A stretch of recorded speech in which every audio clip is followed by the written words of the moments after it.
Class 10th History Chapter number 2 Nationalism in India Part 3 towards civil disobedience. Non cooperation movement बहुत सारी places में violent होने लगा था, इसीलिए फरवरी 1922 को एमके गांधी ने नॉन कोऑपरेशन मूवमेंट को रुकवा दिया। उन्हें ये फील हुआ कि सत्याग्रही को मास स्ट्रगल में भेजने से पहले प्रॉपर्ली ट्रेन किया जाना चाहिए। इसके अलावा कांग्रेस के कुछ लीडर्स भी अब इस मास स्ट्रगल से थक चुके थे। वो चाहते थे कि वो इलेक्शन में पार्टिसिपेट करे, जिसकी हेल्प से वो ब्रिटिश पॉलिसीज को अपोज कर सकेंगे और रिफॉर्म्स लेकर आ सकेंगे या फिर बदलाव लाने की डिमांड कर सकेंगे। फाइनली जो लीडर्स इलेक्शन में पार्टिसिपेट करने के फेवर में थे, उनमें से चित्तरंजन दास एंड मोतीलाल नेहरू ने 1 जनवरी 1923 को साथ मिलकर स्वराज पार्टी फॉर्म कर ली ताकि काउंसिल पॉलिटिक्स में वापसी कर सके। पर उस समय कांग्रेस के कुछ young leaders like Jawaharlal Nehru and Subhash Chandra Bose ने इलेक्शन में वापसी नहीं की, क्योंकि उनके हिसाब से फुल इंडिपेंडेंस मास स्ट्रगल से ही पॉसिबल थी। लेट 1920s में इंडियन पॉलिटिक्स को शेप देने वाले 2 इंपॉर्टेंट फैक्टर्स रहे थे। पहला वर्ल्ड वाइड इकोनॉमिक डिप्रेशन और दूसरा statutory commission under sir John Simon. क्योंकि कमीशन के हेड सर जॉन साइमन थे, इसीलिए इस कमीशन को पॉपुलरली साइमन कमीशन के नाम से ही जाना जाता है। साइमन कमीशन, जिसे लाया गया था government of India act of 1919 की वर्किंग पर स्टडी करने और रिफॉर्म सजेस्ट करने के लिए। इस काम के लिए इस कमीशन के अंदर 7 मेंबर्स बैठाए गए थे, पर परेशानी ये थी इनमें से एक भी मेंबर इंडियन नहीं था। बदलाव इंडिया के लिए पर बिना इंडियन मेंबर्स की सलाह के। इसलिए नाराजगी जाहिर करने के लिए लोगों ने 1928 में साइमन कमीशन के आने पर गो बैक साइमन के नारे लगाने शुरू कर दिए। इसके चलते अक्टूबर 1929 में वाइसरॉय लॉर्ड इरविन ने इंडियंस को एक वेग ऑफर दिया, जिसके तहत इंडिया को डोमिनियन स्टेटस दिया जाना था। लॉर्ड इरविन ने राउंड टेबल कॉन्फ्रेंस भी अरेंज की ताकि फ्यूचर कॉन्स्टिट्यूशन को डिस्कस किया जा सके, पर इन सब चीजों से कांग्रेस लीडर सेटिस्फाइड नहीं थे। दिसंबर 1929 में जवाहरलाल नेहरू की प्रेसिडेंसी के अंदर लाहौर में कांग्रेस मीटिंग बिठाई गई, जिसका लक्ष्य था पूर्ण स्वराज, और ये डिक्लेयर किया गया कि 26 जनवरी 1930 को एज एन इंडिपेंडेंस डे मनाया जाएगा। पर कांग्रेस लीडर्स के इस डिक्लेरेशन को ज्यादा अटेंशन नहीं मिली, और इसीलिए यहाँ पे फिर एमके गांधी ने एक तरीका निकाला जिससे ज्यादा लोग फ्रीडम के एब्स्ट्रैक्ट आइडिया से रिलेट कर पाए। ब्रिटिश रूल के दौरान कई तरह के टैक्सेस लगाए जाते थे, जिनमें से एक सॉल्ट टैक्स भी था। गांधी जी ने यहाँ सॉल्ट को एक मेन एजेंडा बनाया और सिविल डिसोबीडियंस मूवमेंट की शुरुआत कर दी।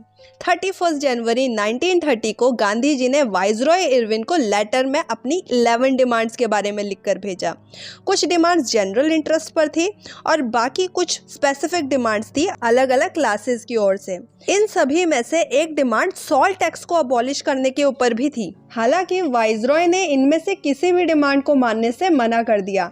11 मार्च 1930 को गांधी बाकी लीडर्स के साथ अल्टीमेटम देते हैं कि या तो उनकी डिमांड्स पूरी की जाए या फिर वो उनके against civil disobedience movement launch करेंगे। बावजूद इसके इरविन नेगोशिएट करने को तैयार ही नहीं थे और नतीजा निकला डांडी मार्च। गांधी जी ने सॉल्ट को सिलेक्ट किया सिविल डिसोबीडियंस मूवमेंट को स्टार्ट करने के लिए, क्योंकि नमक अमीर हो या गरीब सभी के खाने में डलता था और इसीलिए सभी को बराबर टैक्स भी पे करना पड़ता था।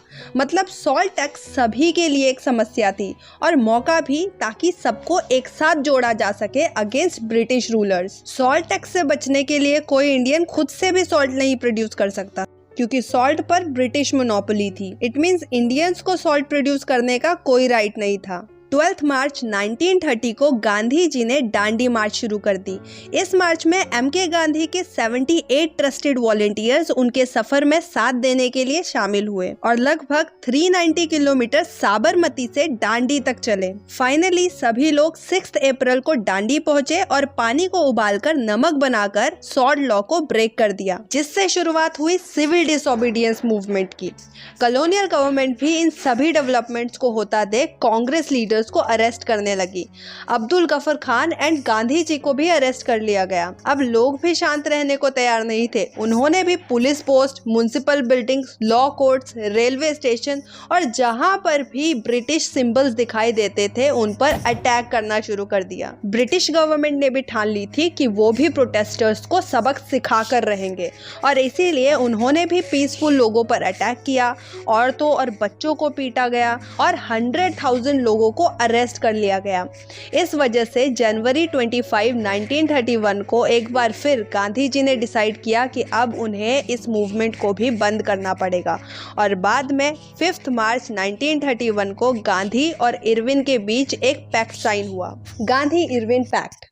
पैक्ट का मतलब होता है अ ट्रीटी और agreement between two parties. Gandhi London में होने वाली सेकेंड राउंड टेबल कॉन्फ्रेंस में हिस्सा लेंगे इस बात के लिए मान जाते हैं, जिसके बदले में गवर्नमेंट भी पॉलिटिकल प्रिजनर्स को रिलीज करने के लिए तैयार हो जाती है।